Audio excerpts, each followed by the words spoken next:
இப்போ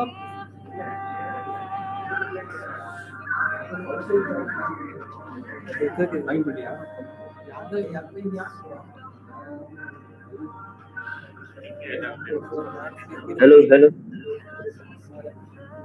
நான் பேசுறது கேக்குதாடா? மியூட் பண்றா.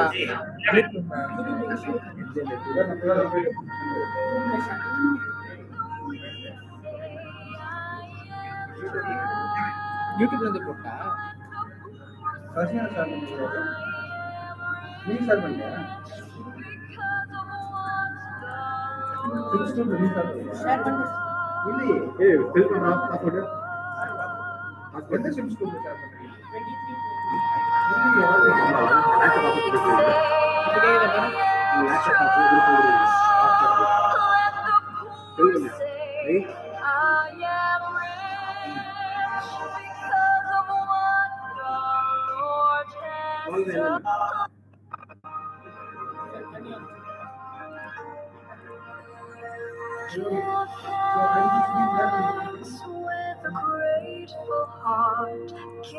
இப்போ கேக்குதா பாரு. இப்போ கேக்குதா பாரு. ஸ்ரீ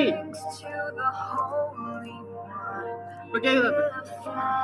வேற Because he's given Jesus Christ, his son. Give thanks with a grateful heart. Give thanks to the Holy One. Give thanks because he's given Jesus Christ, his son. And the weak say, I am strong. I am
Jesus Christ, his son.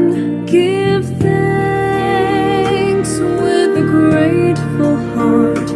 Give thanks to the Holy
good evening every one. ஓகேவா? நல்லா தானே கேக்குது?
Peter.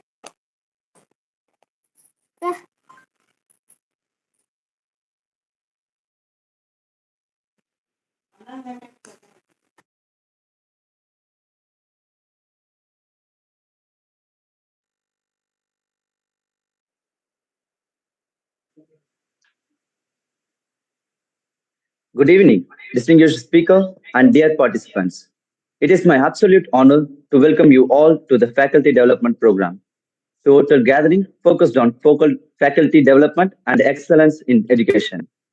On behalf of PG and Research Department of Management Studies, Secretariat College, Tirupattur, I am John Christopher and I am delighted to be your Master of Ceremony today. This program is designed by PG and Research Department of Management Studies, Secretariat College in Tirupattur, to equip our faculty with the latest pedagogical strategies, research insights, and innovative teaching methodologies to enhance our academic landscape. To invoke divine grace and blessing upon this gathering, let us now listen to a soulful prayer song and seek blessings from Almighty.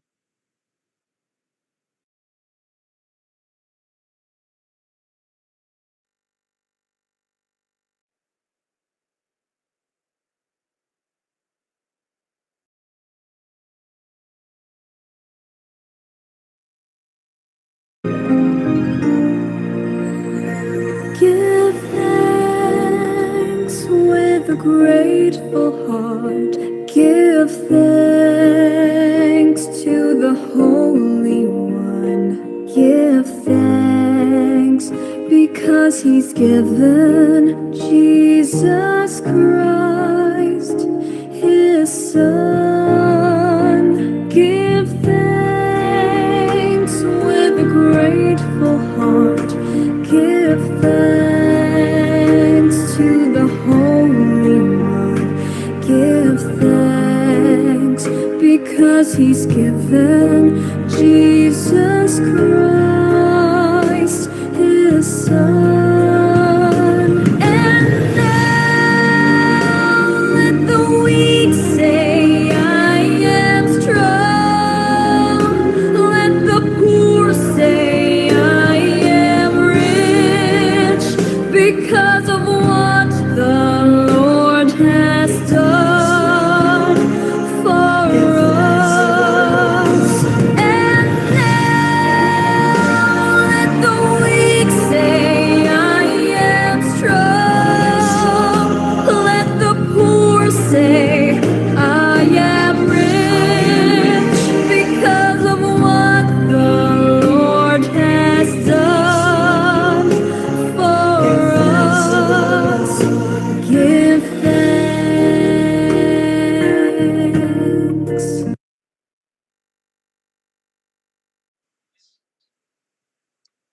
To formally commence this faculty development program, it's my pleasure to invite Nitya Francina from First MBA to deliver the welcome address.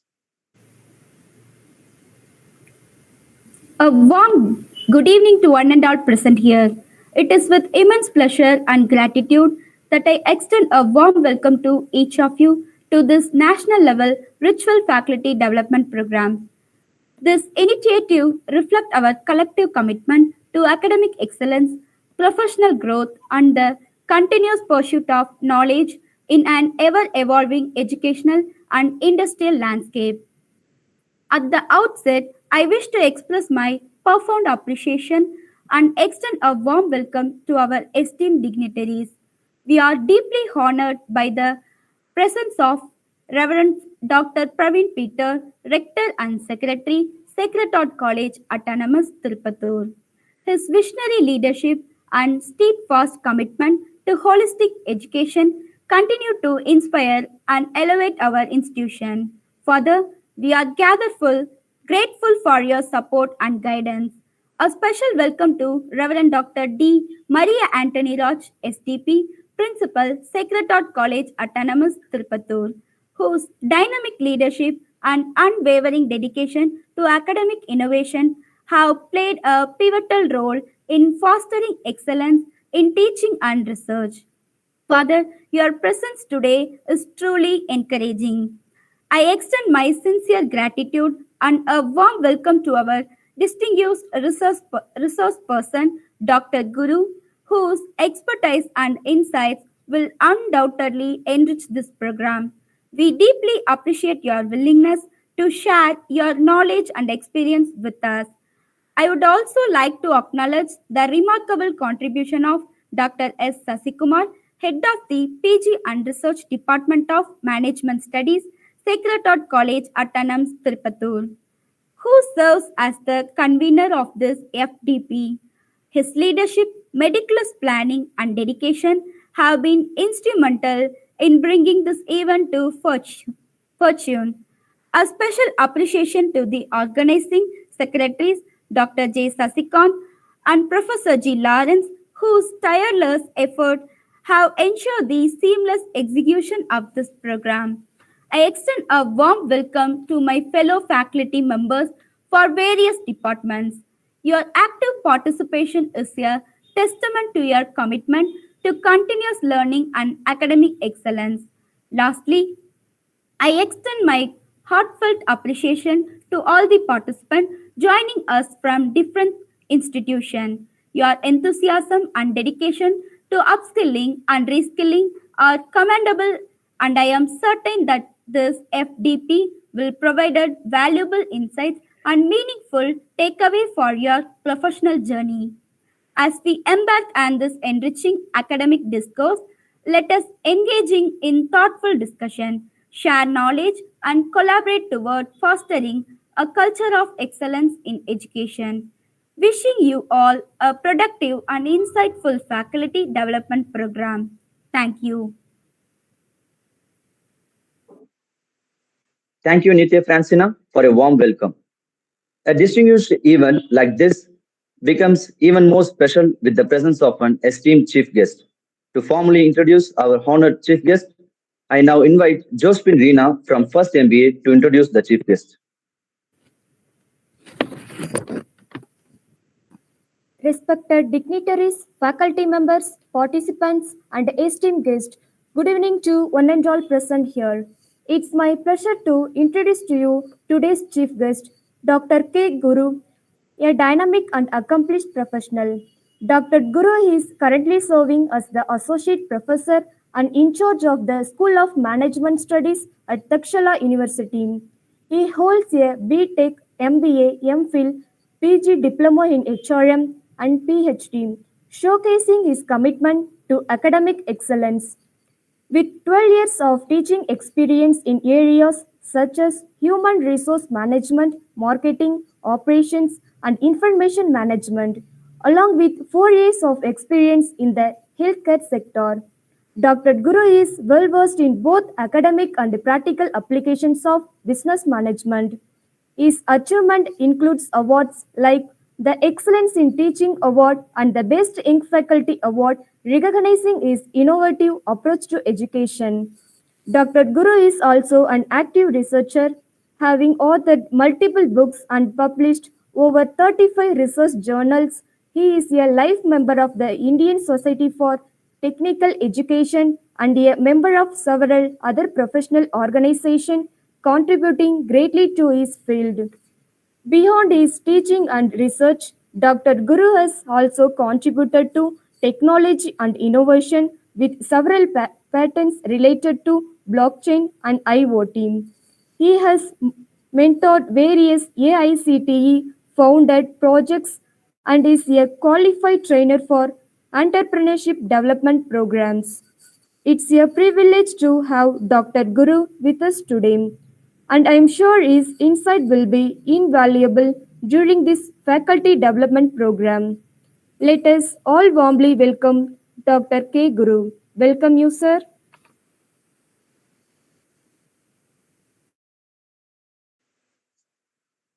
Thank you, Josephine Reena, for a warm welcome. Now the platform yours, sir.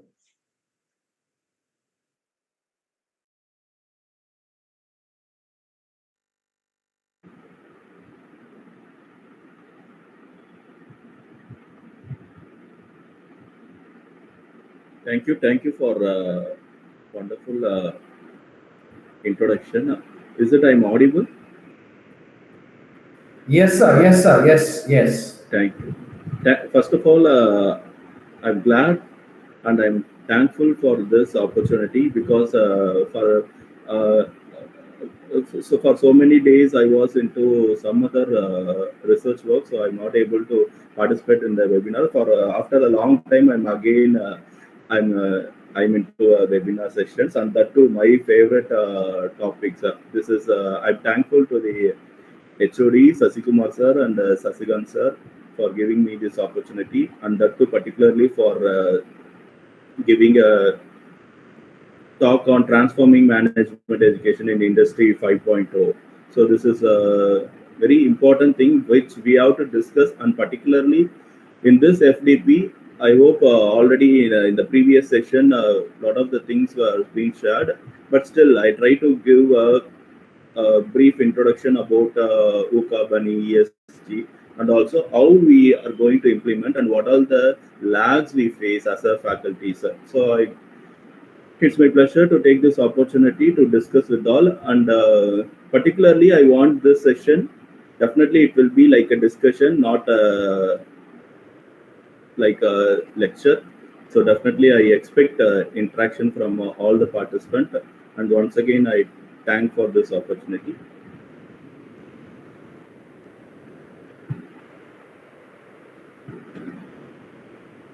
Is it my slides is visible? Yes, sir. Yes, sir. Yes, sir. Thank you, sir. Yes. So already in previous sessions, uh, resource persons discussed about UCA, but still for the newcomers or for others, I'll give just a brief introduction. What is UCA? UCA stands for volatility, uncertainty, complexity, and ambiguity. Okay. So in simple terms, I want to start with the scenario where we all faced biggest uncertainty period, that is during the corona outbreak. During this pandemic period, really we struggled a lot, and somehow within a 1 year period, we are able to tackle up things, and we started delivering our lecture sessions through online, and many of us were not adopted to online teaching, but still we made up that and we came across it. Okay, so we have to go back and we have to think about the uncertainty periods. Why we have to talk about the uncertainty period? Because today all kind of business have been in an uncertainty position. That is, anything may happen at any point of time. It's not only about education field. It includes IT. It includes healthcare sector. It includes retail sector. Everything. Because particularly because of this shift, this paradigm shift of industrial 4.0 to industrial 5.0. But what is the problem is, and that particularly what is that we are going to discuss here is about whether we have accomplished things and we are prepared to face this industry 5.0. So that is what a big question mark, and that is what we are going to discuss here. What is meant by OCA? So imagine if it is the year 2000, not too much. I'm not going back to industrial revolution and those period 1945 and all. I'm just asking the audience, faculties to imagine the year 2000. If we are walking into the classroom and we can see students furiously they will be taking notes from the blackboard. The teacher is actually a primary source of information at that point of time. Okay, even many of us were into the college or in schoolings, and we were into that particular point of time. So the teacher will be the primary source for the information. And now, is it we are the primary source of the information? That is the big question now. Definitely not. We are not the primary source of information. Fast forwarding to today's world, students have smartphones, they have AI assistants, they have chatbots, they have ChatGPT, they have endless, they are able to access endless knowledge in their fingertips. So, but still, the methodology or the way we are teaching is the same. When I compare, or when you imagine in the year 2000, we used the blackboard for teaching. We used to complete the syllabus, 45 hours syllabus, and again it is repeated. So today we are going to discuss how we as a educators or as a again this is a industry, education industry, as a educators must be how we have to evolve in response to the fast changing industry. So that is what we are going to discuss. Definitely I will give some solution if at all, if at all you agree. Let us start implementing in our day-to-day life. So this isn't just about better teaching method. It is actually we are preparing our students for the current world. So the world where we use AI, where we use automation. We are talking about the automated business. Automated business is something how we will go to a sleep and automatically my bank will make a profits. Revenues will be automatically generating. I will sit and just watch. Automatically, system will work. So that kind of period we are in. Okay, AI is taking care of everything. We have automated the business. Everything is happening in online. So I'm just sitting and watching the revenue which is generating for me. So this is how the business world have become. And this current era is about where we can contact any person in any part of the world. I can sell anything in the any part of the world. This is globalized. This is what globalization is. Okay, we can sit here and sell anything to any person in any part of the world. So that is how things happen. So this is not just preparing them for AI or automation. It is also very important to prepare them for human-centric industries. So this is how we can able to make the students to become to make them success in their career. Hope what is that I want to discuss. Everyone have understood. Yes, sir. Thank you, sir.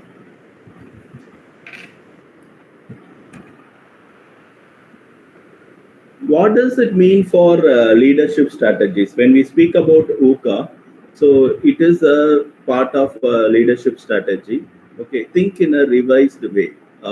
Revised UCA is about VUCA, vision, understanding, clarity, and agility. So a vision is how we picturize the things of the future. So that is very important. One thing. Second thing is, as a leader, how we are understanding the interconnection between the process, okay, and how we are making them transparent, because the process is not carry forwarded only by the team leader or the leader. It is a joint work. It is a combined work, or it is a team work. Okay, everyone in the team should be inside the process, inside the operation. So we have to understand that interconnection. So how we are developing a framework, or how we are developing a system to understand this interconnection, that is one important thing.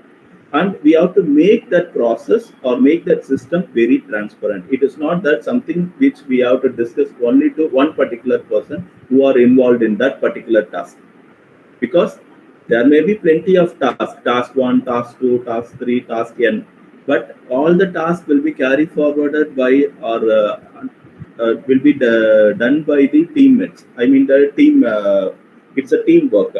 So everything should be transparent. If at all it is transparent, the process can be completed on time, the project can be completed on time, and it will go and we will end up in a success. So that is what the understanding is. Second thing is clarity. So trust, transparent connection, and process, and making things simply in a simplicity.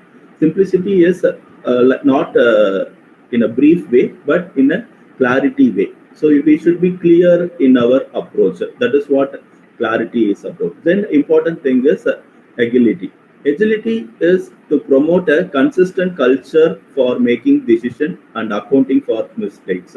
So yes, definitely there will be a lag. There are many possibilities to to have a failure in our process. Okay, it is not that only a machine will make mistake. Humans will make many mistakes. The thing is that how we are going to rectify it. That's the important thing. While we teaching about the satisfaction levels to the marketing students, we will always teach how to make the people to go beyond the satisfaction level. How to make them more satisfied, highly satisfied. Highly satisfied, how it will happen?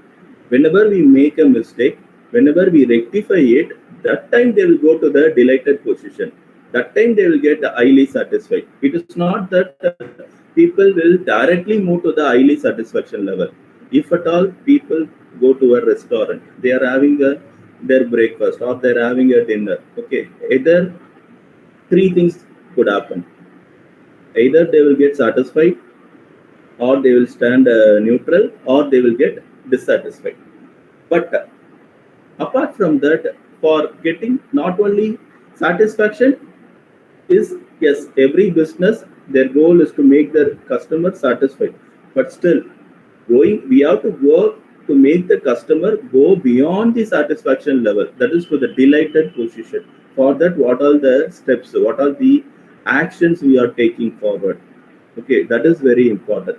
So this is how mistakes may happen, and what how is we are correcting it up, the way we are correcting it up, that is very important. So VUCA always speaks about the volatility, uncertainty, complexity, ambiguity, all the negative things. Okay, all these negative things can be rectified with these four outcomes, that is vision, understanding. If at all we have a proper vision, if we have a clear vision about what is that we are going to execute, we can rectify this volatility.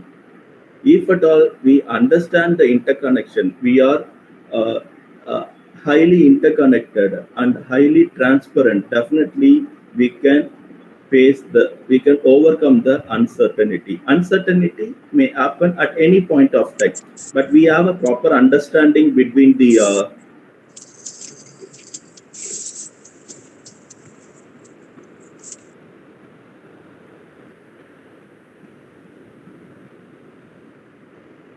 if we have an understanding between the teammates, definitely we can overcome the uncertainty. Likewise, how to overcome the complexity? We should have a clarity in our approach. It is not what clarity is not only the trust and transparent.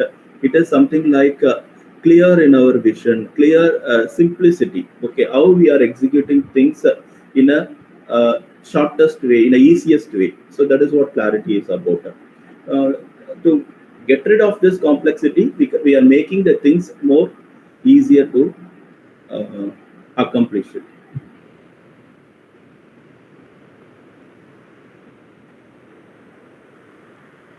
This is an example. So let us take how a hospital, in a hospital, how the efficient relationship can happen between a doctor and patient. How we are going to overcome this volatility?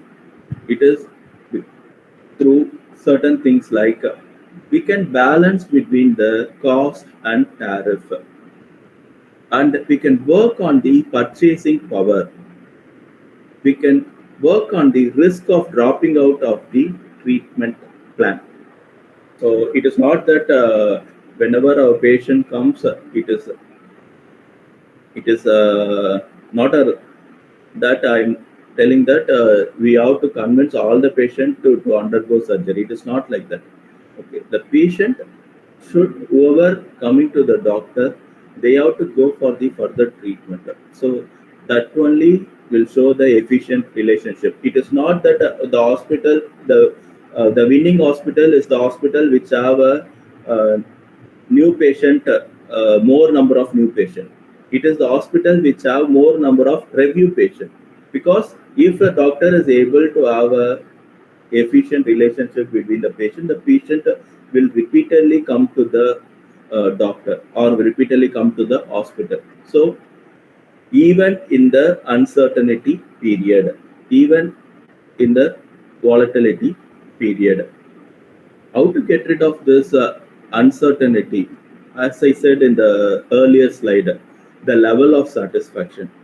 The level of satisfaction is very, very important. Okay, it is not only satisfied or dissatisfied. It is higher than that, one level up. So that we have to reach. It will happen when we are making the patient, if at all patient face any problem, if we are able to rectify it, definitely we'll go to the next level of satisfaction. And what are the other things to face this uncertainty is we have to have safety and access to the medical services. We should have availability of healthcare providers capacity. Okay, if I have 2 doctors in my hospital, and if the doctors can treat 200 patients per day,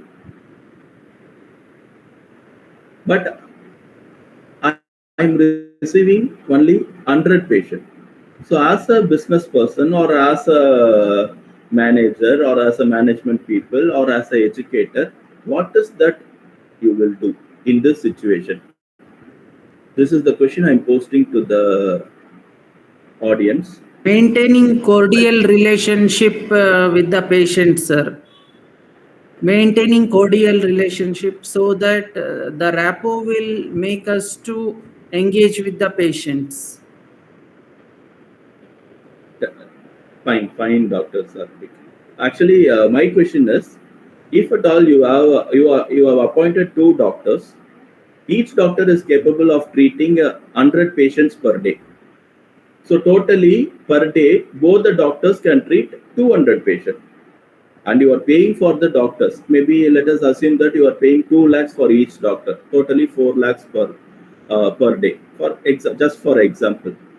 But you are receiving only 100 patients per day put together.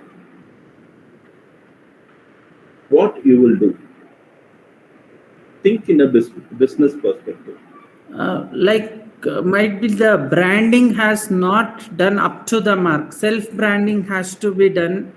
Make sure that the patient should feel comfortable with the treatment level. So the branding, sir, one is the branding. The strategy has to be formulated. Again, reach out. Reaching the patient is one of the, since patients are customer for the doctors, that reaching out, that name and fame should be done through branding strategies. Maybe in terms of providing a good treatment, that word of mouth has to be like WOMA has to be happened. Fine. Any other answer? Sir, it is for the one day 2 lakh rupees or for the month? Anything, sir. Let us assume for monthly also, something like that. But the question is particularly about each doctor can treat 100 patients. So put together, both the doctors can treat 200 patients per day, but my clinic or my hospital is receiving only 100 patients per day. What is the next step I have to do? We have to increase the capacity of the hospital, and we have to see that the patient's footfall is more, because the doctor can cater to the need of 200 patients. Only 100 is coming. So we have to do the analysis that what is the reason. Based on that, we have to take the decision. Or otherwise, we can replace the 2 doctors with a 1 doctor till the footfall increases. That's all. Fine. Sir, designing effective treatment plan, like for example, like combo offers, we can go with the offering, or else we can make use of 1 doctor instead of 2, If not, specific treatment has to be given, like complementary tests with reference to tests. Only one thing is Right. possible in this case. They should opt for a targeted customer or targeted disease which is unique treatment. That is the only thing where they can increase the customer, because when many options are available, customers visit to many places. When there is a specialist, and definitely the customer base will increase. They should focus on target. Fine. Okay. See, it depends upon how we see the scenario, and the strategy. Each one will come out with a different strategy, and it is very important that we have to check out which one will work out. So that is very important. As Dr. Sapik said, as Judge Usmani sir said, okay, all the things about marketing, branding is the right thing. It's the right way to approach it, because and the last point, what is that Dr. Asjad Usmani said and Dr. Satvik said, it is not we have to look for terminating one doctor. So that will not be a right solution. Why? Because uncertainty can happen at any point of time. It is not that every month we are going or every day we are going to receive 100 patient. Every month we are going to receive 100 patient. The scenario will change. There will be a time where we will receive more than 100, where we will receive more than 200 also. So as you said in the beginning, as both of you and all three of you said in the beginning, the best way is branding, the marketing, promoting. We have to bring the patients. Okay, we have servers, we have counters, we have queues, but if there is no person in the queues, it is not that I will reduce the counter. It is not like a railway station, or it is not any booth kind of thing. It is something where we are working for 200 patient higher level. So it is not the best way of terminating the doctor, but as you said in the beginning, promote, do marketing, and do things to bring the patient. So it is our task to increase the patient, not to decrease the servers. I mean, decrease the doctors. So when it is uncertainty, or when it is the period of a sudden problem occurs, we may think in a different way, but executing the appropriate way is very important. Whether we are practiced to do that means definitely not, because uncertainty may come at any point of time, but whether we are practicing it, whether we are ready to approach that kind of situation, that is very important. Whether we are making our student to face this uncertainty, because we are teaching them all kind of theories, we are teaching them all kind of problems, all kind of things which is in the textbook. Any textbook will not speak about the pandemic outbreak. During pandemic outbreak, how we have to react. During uncertainty periods, how we have to react. No textbook will speak about it. Textbook will speak about the theories which some companies or some other people or some other author who explored certain things. That will not work for everyone, right? So we have to come out with many strategies, and which strategy will work for this kind of VUCA period. This kind of VUCA period will not happen every time, but definitely it will happen, because we have studied about the product life cycle, service life cycle. It is like ups and downs. We will definitely face a decline. During that decline period, how we are going to react? Shutting down the system or shutting down the entire company is not going to be the solution, because many companies, in the next upcoming slides I'm sure certain companies, they have come across this kind of situation and they have overcome that. How we are going to make the students to overcome it, and how we are going to align this to the industry 5.0, that is how we have to think. Thank you for your answers. My next question is, what is the biggest challenge? What is the biggest challenge you face in preparing students for the future workforce? Anyone? Any faculties? The major challenge is with like they should be groomed with a set of discipline. The discipline, these kind of things are required, sir. Nowadays, we are the tech savvy students, so they are using Chat GPT and all. At the same time, though they are good in using technology, tech savvy, but at least they should be a self discipline, like they should attend the classes as per the schedule. So if an individual is disciplined enough in terms of maintaining the time, punctuality, hard work, if they believe in the hard work and punctuality, definitely they win the race, sir. That's what I experiencing. Definitely, the same thing we also experience, and uh, this is my personal opinion. I don't know whether it is correct or not. If I, if we see a particular person who's going to a gym, who's maintaining their physique very good, okay.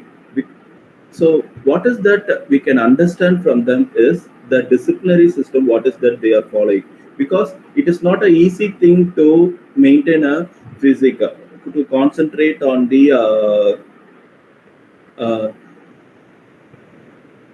the self person, how we are concentrating on ourselves, because we have to spend time to groom ourselves. Okay, it is not only about the way of dressing, it includes everything, the way of talking, the attitude, how we approach to the neighbors, how we approach to our own family members, our siblings, how we approach to the friends, faculties, teachers. Okay, everything is about the disciplinary system. That is really missing. I do agree. I do agree, and this is happening also, because even though they are tech savvy and we are far back away from that, but still in these things students are lagging. Even this time, I can remember a few months ago, I spoke with the one hiring manager at the top MNC. He shared some frustrating experience, because most management graduates, whoever is interviewing, uh, the main thing is, particularly the management graduates, whoever he interviewed, they were struggling to think critically. So, and they are not able to adapt to the real world business problems. They are good in knowledge, but particularly when we are speaking about their knowledge, when we are discussing about how well they are in about the management concept, they are good in management concept. But if at all they are put into some puzzle-like question, and if they want, if they are given them a case study, that critical thinking and adapting to the new world business problems and all, they were lagging. So that is what he told. That hiring manager of the company, yeah, told. So they were excellent at theoretical knowledge, but lacked in this problem solving skills. So again, this is the common concern, because we have to think about how to groom the students, and how, self grooming. We have to teach the self grooming. Actually, we cannot groom the students, but we can teach them how to self groom themselves. We should teach them how to think critically, and how we have to develop the problem solving skills. Actually, so this is the common concern, and this is what we have to think on. And this is the Sir, biggest challenge we are facing. yes, sir. The other Yes, sir. point Yes, sir. is there is certain problem, a certain flaw in our primary education, as you have rightly said, that we are teaching student for examination, or the student is considering that they have to get the knowledge for the examination only.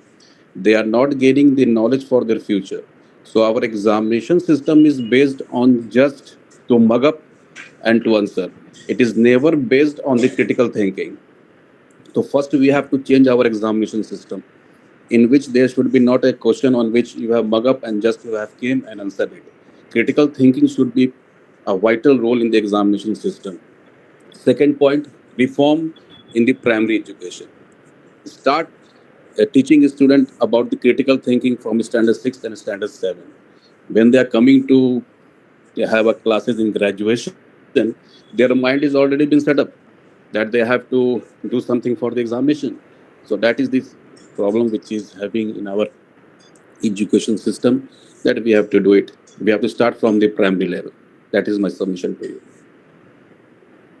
Yes, sir. So students are lacking with the critical thinking and problem solving skills, and there is a widened gap between the industry needs and the classroom teaching. So still, I think most of us are still doing the classroom teaching. It is not that students expect classroom teaching, or it is not necessary that we have to go with the classroom teaching or classroom lectures. It is very essential that we have to go with the activity based learning.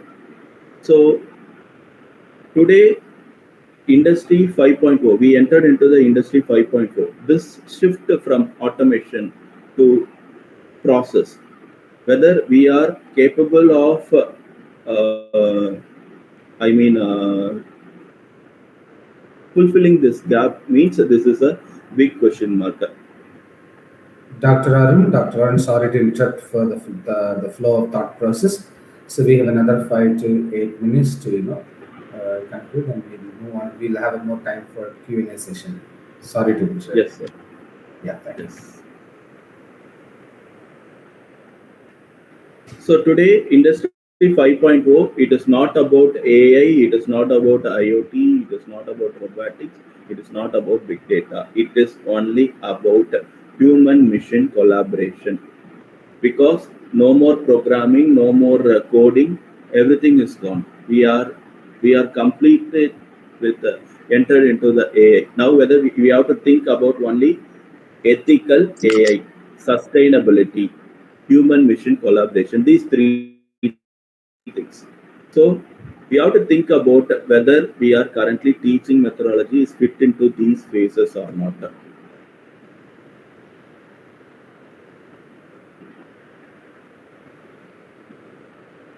So AI and coding alone not enough, and we need human creativity, leadership, and emotional intelligence.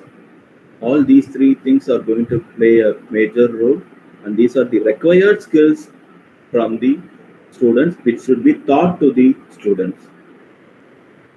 This is for technical. When it comes to personalized learning, individual have to incorporate all these three things in the teaching. As a faculty, we have to include these things: creativity, leadership, and emotional intelligence in our teaching. Teach, and also it is necessary to teach the students how to work with the AI. Okay, they know AI is furnishing, it is growing, but still, how to compete in this scenario, that should be taught to the students. Okay. Is it only we have to understand, or we are in the VUCA means? No, still we have to think about the brittle, anxious, non-linear, and incomprehensible. That is bunny. Okay, bunny requires emotional intelligence and resilience.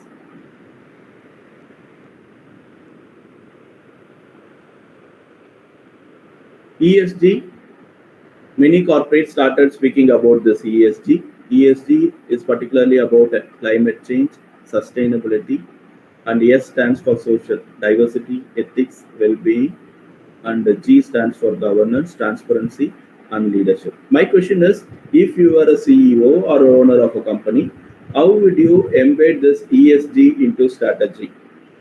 Whether you can integrate this ESG principles into the education. So that is the one we have to think. Okay, climate change, sustainability, because in the cycle, definitely one day we will face a decline.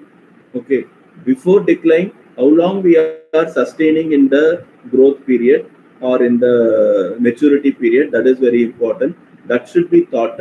that should be taught to the students. We have to teach about the diversity, ethics to be followed, well-being. It is not about well-being. It is not only the well-being of the and emotional intelligence of the person. It includes the well-being of the business also, and we have to include the thought process of transparency and leadership in every action. What is that they are doing?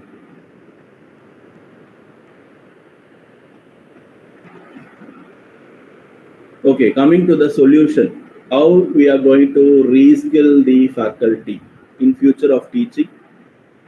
First important thing is we have to start with experiential learning. It includes case studies, simulation, and even this NEP, National Education Policy, speaks about this experiential learning. Whether they are experiencing it, whether they are learning driving, but whether they are experiencing it. So that is very important. Second thing is interdisciplinary approach. We are speaking about business. We are teaching about business. Whether we are integrating the business with technology. Okay, whenever talking about the technology, it is into industry 4.0. Come to industry 5.0. Industry 5.0 speaks about the technology as well as ethical way to implement it. AI is there. How ethically we are going to handle AI. So all these things should be integrated. This interdisciplinary approach is important in the future teaching. Third thing is AI and gamification in teaching. Gamification, because people know nowadays uh, this generation, they are into faster world. Okay, if you see our younger generation, they will do fastly everything in their smartphone.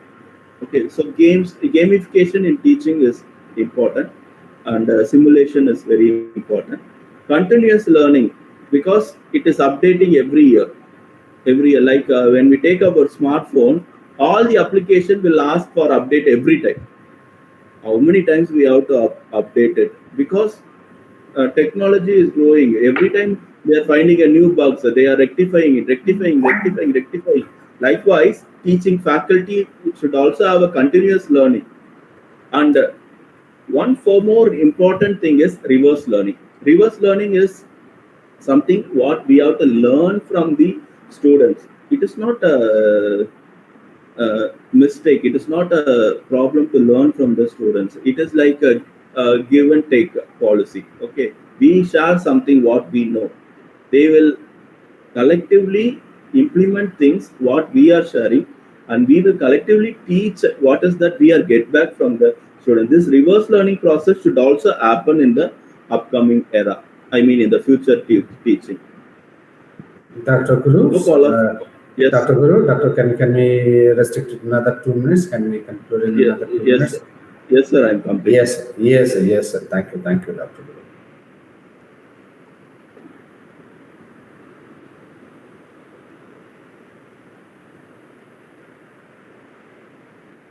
Lifelong learning, how we are going to face this new normal is, we can go with the many MOOCs available in Coursera, and we can go again with the faculty exchange programs and industry collaboration.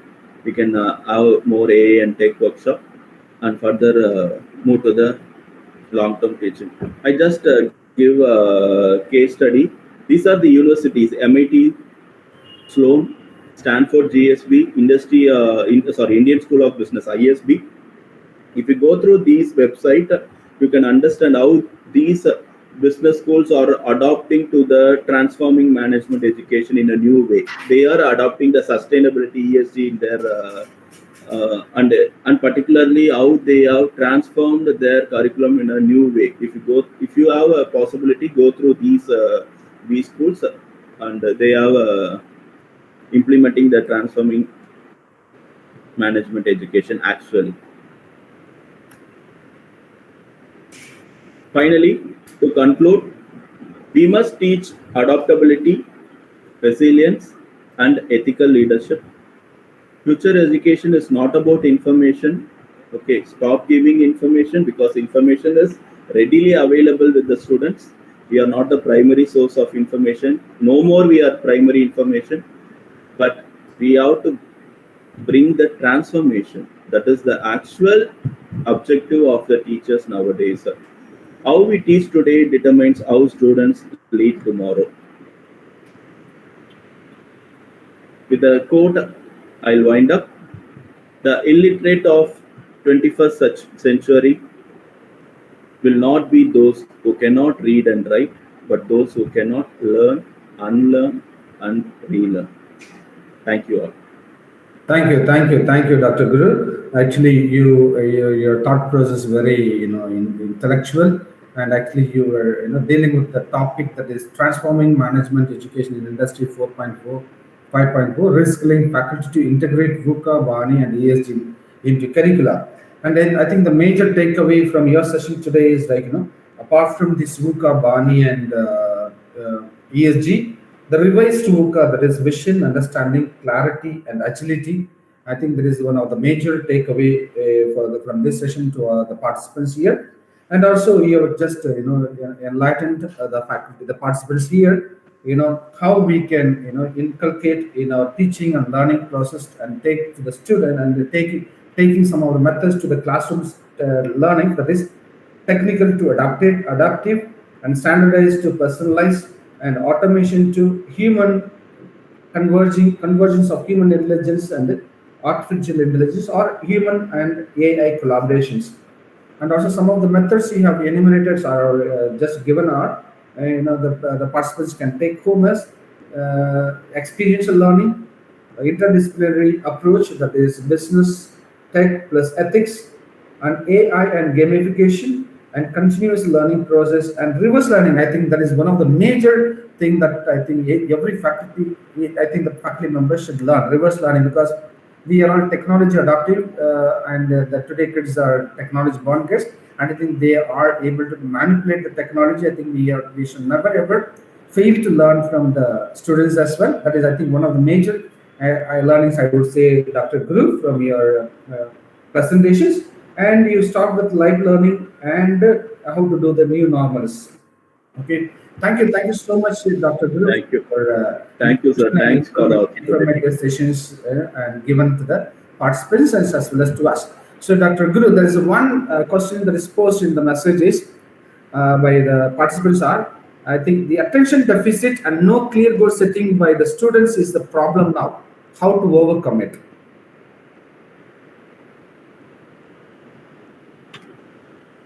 Dr. Guru, is the question clear to you? It, sir? The question that is posed by one of our participants is, the attention deficit and no clear goal setting by the students is the problem now. How they're asking how we can overcome it.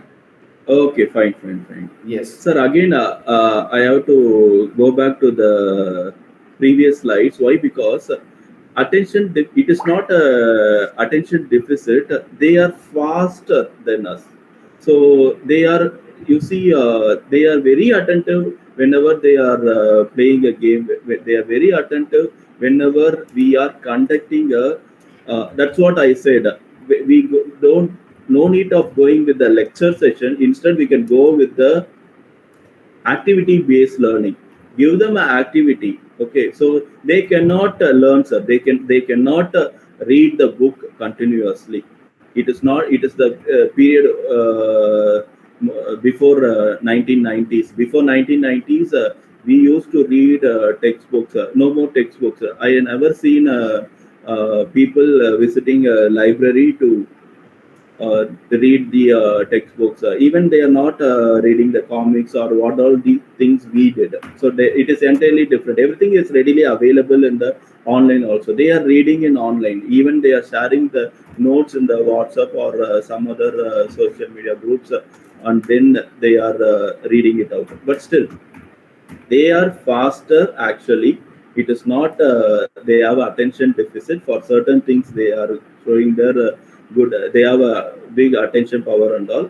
They are just neglecting things. They are just neglecting the things which they think that it is not their cup of tea. So that is what I can tell. So To bring them a clear goal setting and bring them attention, we have to go more in their way. The best solution it can be, as I said, activity based learning. All the things should be given in terms of activity. They have to experience, they have to explore. So that is the answer. Thank you for the explanation. Yeah, Prasanj, any other questions to be posed to Dr. Guru? The floor is open to you. Is there any question to be posted or any clarification to be asked to Dr. Guru with related to how we can transform our education to system to our curricula, teaching and learning process to the students? It was good evening. It was an informative session, sir. Because of time constraint, we are rolling that.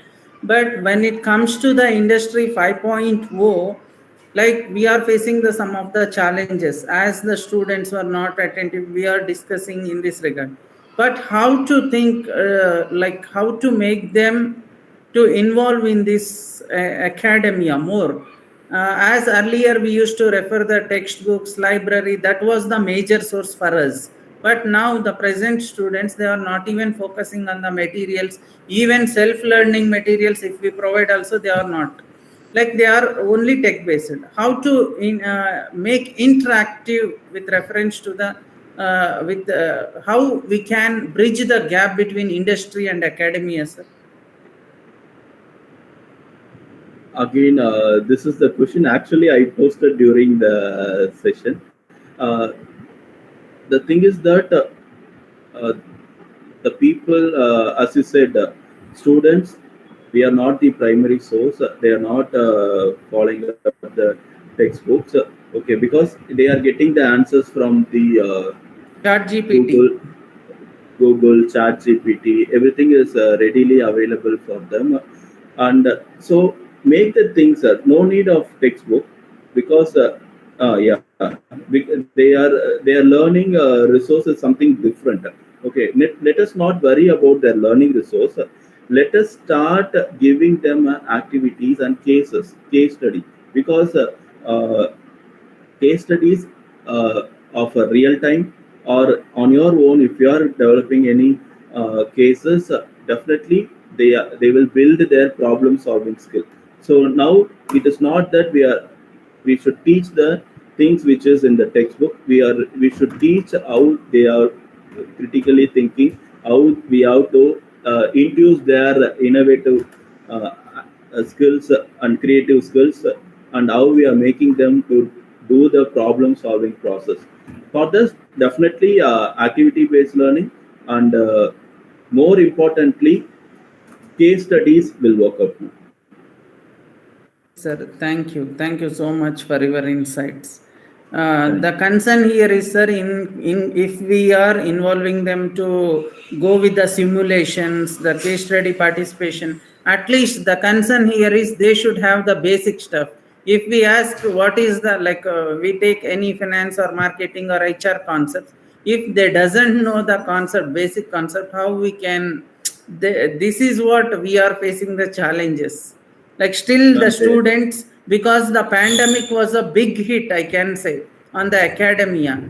During that sessions, the mic turn-offs, there was no basics at all.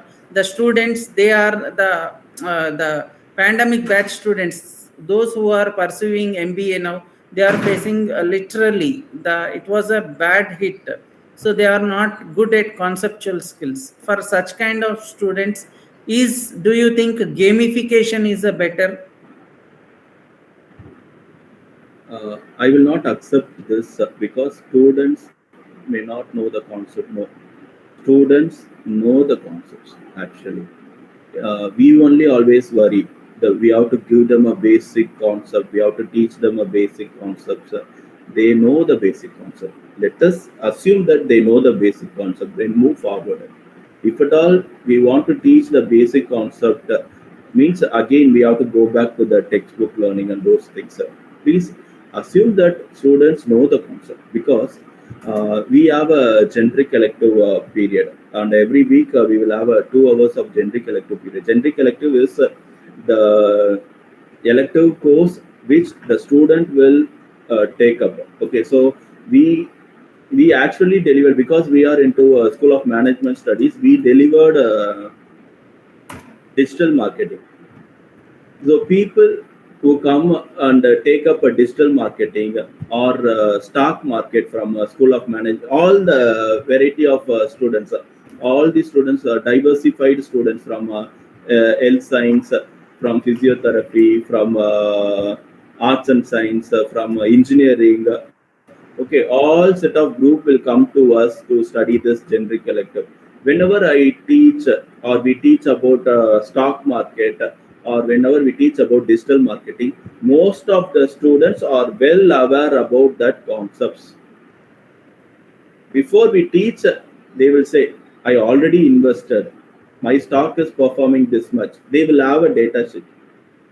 So people, students are going beyond these conceptual learnings. So everything we have to do is we have to make them to learn practically. Yes. This Yes, is sir. my personal opinion, actually. Thank you, sir. Thank you. Yes, sir. Yes, sir. Thank you. Thank you. Any other questions? We will wind up with this. Dr. Guru, thanks a lot. And Dr. Sadvik, to add on to Dr. Guru, I'll just say today the students require guide on a site. That's what is to add on to Dr. Guru. Guide on a site, because earlier the concept was sage on a stage. Now the guide on a site, like exactly Dr. Guru said. So I think Dr. Guru, your the question and answers were really impressive, and you were able to give us the right input. Thank you. And I hand over the session to Mr. John Christopher. Thank you, sir. Just before we move on to John Christopher, just hold on. Before we move on to the final validity note, I would request the participants to unmute your video so that we can have one photograph of it, and then please kindly I request. So I request Mr. Dinesh to take the screenshot of it.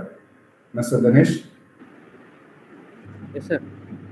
Yes, kindly do that.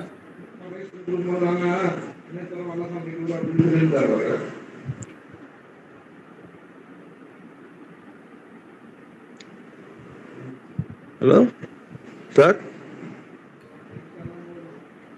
Thank you, sir. Very nice, sir. Hello? Doctor, yes, sir.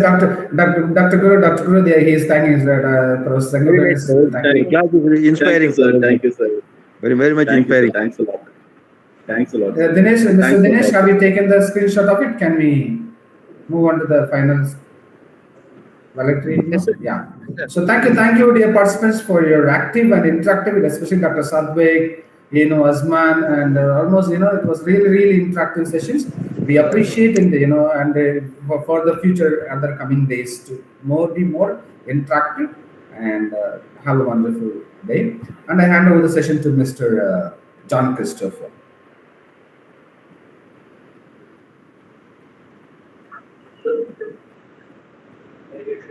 As we come to the conclusion of this wonderful gathering, it's time to express our gratitude to all those who made this event a grand success. To deliver the vote of thanks, may I now invite Mohammad Qadiru from 2nd MBA to deliver vote of thanks. Good evening to one and all present here. I am Mohammad Qadiru on behalf of PG and Research Department of Management Studies, Sacred College, Tirupati, to propose a vote of thanks on this special occasion. It has been such an honor to be part of a wonderful event. I would like to thank Reverend Father Praveen Peter SDB, Rector and Secretary of Sacred College, Tirupati. I express my gratitude to Reverend Father Maria Anthony Raj, Principal and Director, the Department of Management Studies, Sacred College, Tirupati, for providing this encouragement and support. I extend our deepest appreciation to our esteemed resource person, Dr. K. Guru, who has generously shared their valuable insights and experience, inspiring our students to reach a greater heights. Your presence and knowledge were truly invaluable. Thank you, sir. In a special way, I would like to thank Head of the Department, Dr. S. Sasikumar, for his unwavering support and assistance towards the planning process of Faculty Development Program. Thank you, sir. A special thank to our faculty members, Dr. J. Sasigan, Dr. R. Arokyameri, Professor G. Lawrence, and R. Durgavadi ma'am, then Professor Y. Santosh Kumar, who has actively participated workshop and provided the continuous support to our students throughout the program. Your guidance and mentorship played crucial role for this development. Thank you, sirs and ma'ams.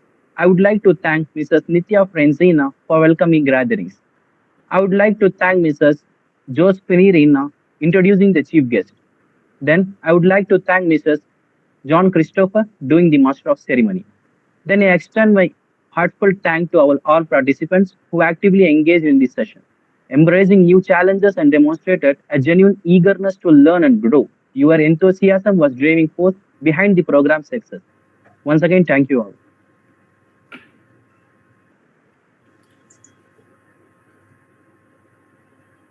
Thank you, Muhammad Kadir, for your words of gratitude. We appreciate your valuable insights and contributions, sir. Thank you, sir.